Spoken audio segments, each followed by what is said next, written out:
Maintenant que la ZAC La Charmeraie est démarrée, il nous paraissait indispensable de vous présenter à la fois ce qui se fait dans le cadre de la ZAC, mais ce qui va se faire dans le cadre du renouvellement urbain du quartier de la Griselle. En juin 2019, 228 habitants du quartier ont participé à des ateliers de concertation et à un diagnostic sur l'ensemble des aspects de ce quartier. Ce diagnostic, c'est finalement notre feuille de route.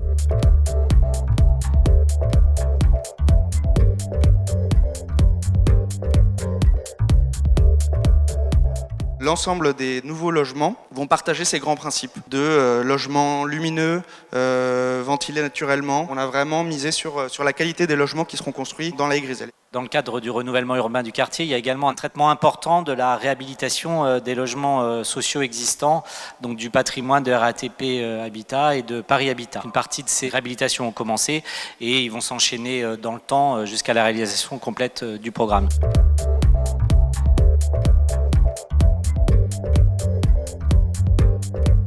L'ensemble des programmes immobiliers prévoit des rez-de-chaussée animés. En tout, ce sera 4700 m² de commerces, services ou locaux d'activité qui seront développés, dont notamment la relocalisation de la boucherie et la pharmacie sur le premier programme de logement et le casino sur le second programme de logement. Nous avons déjà des contacts, par exemple, avec un boulanger qui veut s'installer.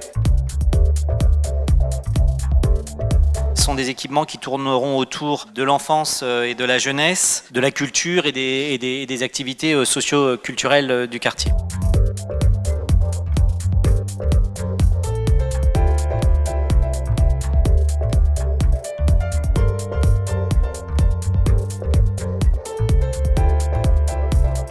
On plante énormément d'arbres sur la Griselle. Uniquement sur la partie sud, on va planter un peu plus de 350 arbres et arbustes qui vont vraiment favoriser le sentiment de fraîcheur du quartier, transformer un quartier qui est aujourd'hui entièrement bétonné en parc habité.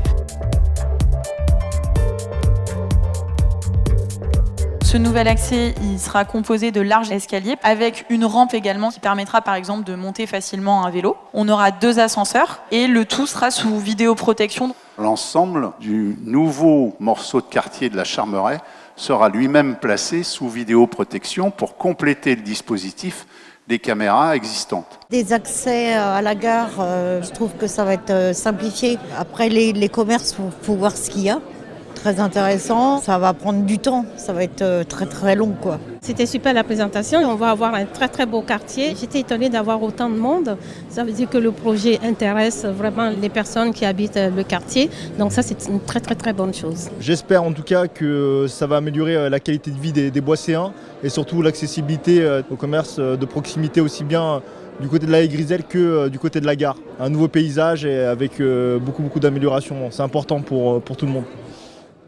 Pour concevoir, pour faire, pour construire, aménager, pour financer les équipements publics, nous travaillons tous pour vous et avec vous. Pour réaliser l'opération de la Charmeraie, il fallait absolument avoir affaire à un aménageur public, parce qu'aujourd'hui, j'ai la conviction que si on n'avait pas choisi un aménageur public, on n'y serait jamais arrivé. Tellement l'opération était compliquée et tellement elle était financièrement risquée. Il ne faut pas oublier que c'est l'aménageur qui assure les risques financiers.